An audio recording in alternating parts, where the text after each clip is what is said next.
Hey kiddos, today we're going to learn how to make zucchini bread because it is that time of the year and I have so much zucchini I don't know what to do with it all. Yeah, baby!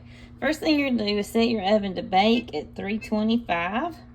We're going to go ahead and get that preheating and get that going. Next up are the ingredients that you're going to need. All-purpose flour, salt, baking powder, baking soda, cinnamon, eggs, vegetable oil, sugar, vanilla, 2 cups grated zucchini, and walnuts, which I don't have right now, so we're not going to put nuts in this one. I will put the recipe in the comments. Alright, next step is to grease and flour your pan.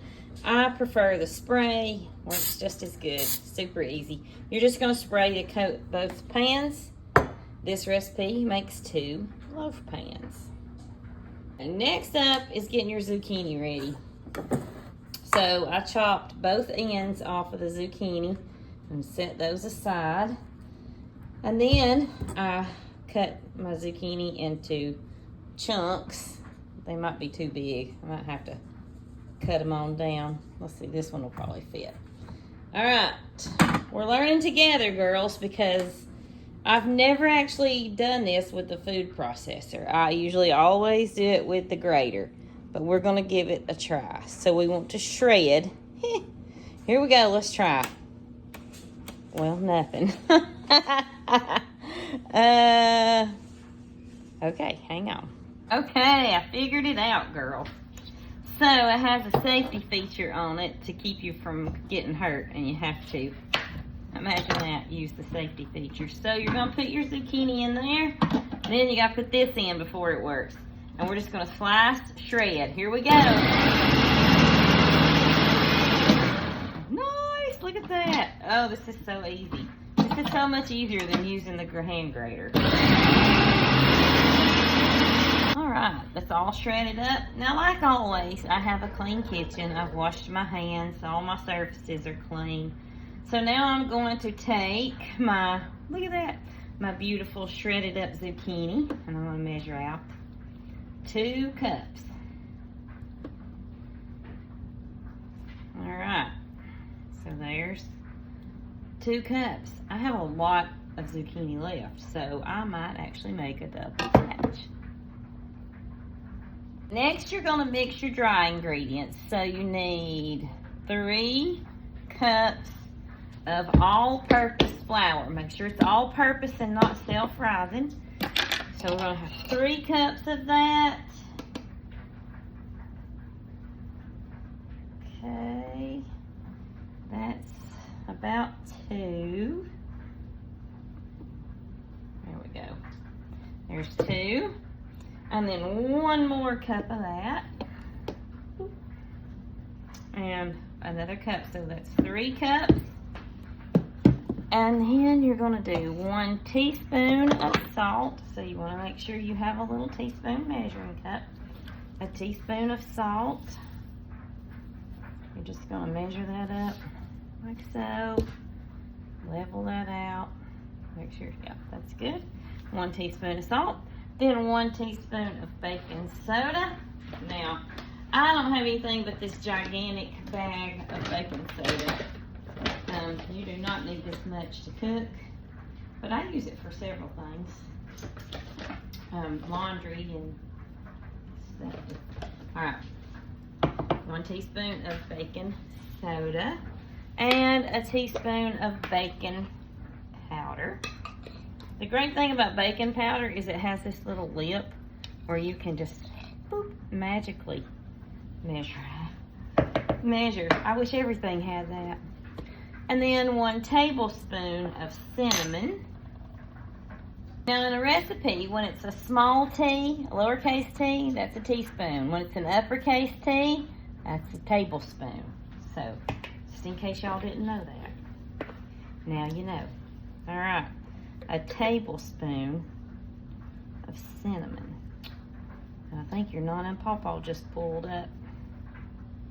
All right, the cinnamon in there. All right. And once you get all your dry ingredients in the bowl, Then you're gonna just take a spoon and mix them up together. There's no perfect way, you just mix them up a little bit. Smells like flour. Okay, next up is your wet ingredients. So we're gonna start with 2 1/4 cups of sugar. This is just white granulated sugar. Put that in our bowl. Next is 3 large eggs. Now, when I use eggs to bake, I like to go ahead and sit them out. Let them start coming to room temperature. That's just a little trick from when we had the bakery. They won't go bad. It won't hurt anything. I don't know. I feel like it just makes them a little bit easier to work with. There's 2. And number 3. All right. So we've got our eggs and our sugar, and next we're going to put 1 cup of vegetable oil. Oh, I'll turn this around here. I think I'll hold it where y'all can see it. 1 cup of vegetable oil. And we're gonna pour it in there with that. All right, next up we gotta have, we're gonna beat our eggs, oil, sugar, and vanilla. I gotta put the vanilla in. How much vanilla do we need? 3 teaspoons. So 1, 2. That smells so good. 3. Has a little more than 3, but it'll be okay. I'm not about exact measurements. Okay, then we're going to take the electric hand mixer and we're going to beat this all together. Here is what it looks like. Well, can't see it like that. Let me move the camera. There's what it looks like. All right, now we're gonna mix it up. Here we go.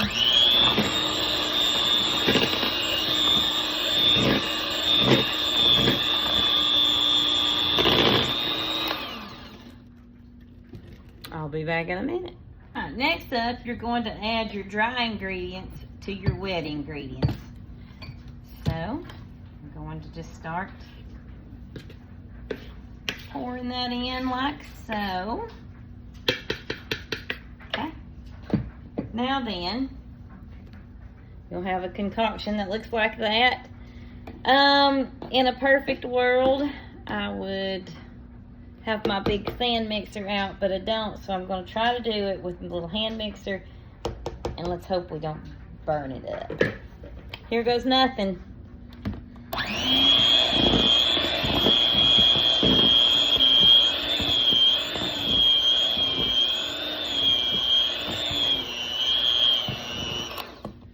All right, it's coming together.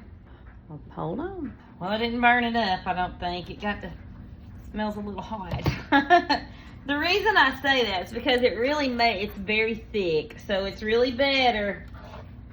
Don't use your handheld mixer. Use your stand mixer, because it really is better.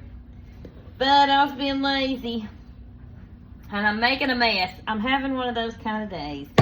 Y'all ever have one of those days where everything you touch is just it just falls apart? Well, that's the day I'm having. All right, now then we're going to put in our zucchini, and we're just going to mix that. I'm going to mix that with a spoon in my hand. Zucchini has a very high moisture content, so it's going to take this very thick batter, and it's going to really water it down, it won't make it thin, but it makes it thinner. So get that all mixed up in there real good. Again, if you use your stand mixer, you don't have to do it by hand, but by trying to conserve my energy, I have really not. All right, now then, let's pour it in the pans. Okay, see if I can get that. There we go. All right, now then we're just gonna evenly pour it in to our loaf pans. I always make zucchini bread in a loaf pan. I have never tried to make it in any other kind of pan. I guess you could, but I have never tried it. Okay. Now some people will weigh this and make sure that they've got the exact same amount in each pan, but like I've already said, I'm just a little lazy today, so we're just gonna eyeball it. Okay, let me get the last of this good stuff out of here. Okay. Now I really do think that's pretty even. I'm just gonna take my spoon and I'm gonna spread it out to even it out inside the loaf pan. And then this one is a stone one that I got, and I love stone cookware. All right, into the oven. All right, after you get all mixed up, you're gonna put it in the oven for 40 minutes to start with. The recipe says 40 to 60 minutes. Start with 40, and then we'll check it. Okay, the timer just went off, so we're gonna check see what we've got. I'm just gonna pull it out just a little bit, and then I'm gonna fill of it. It's still pretty squishy. I'm gonna give that let's give it another 5 minutes. So let's set the timer back and see what we get. Okay, it feels a little springier, a little bouncier, so we're gonna give it the old fork test. And it came out clean, so we're gonna call these done. Let me pull this one out, put it up top, and let's check this one. Different pans cook differently sometimes, so nope, that feels great too. So voila, zucchini bread. It smells delicious. We'll let Dad taste test it later.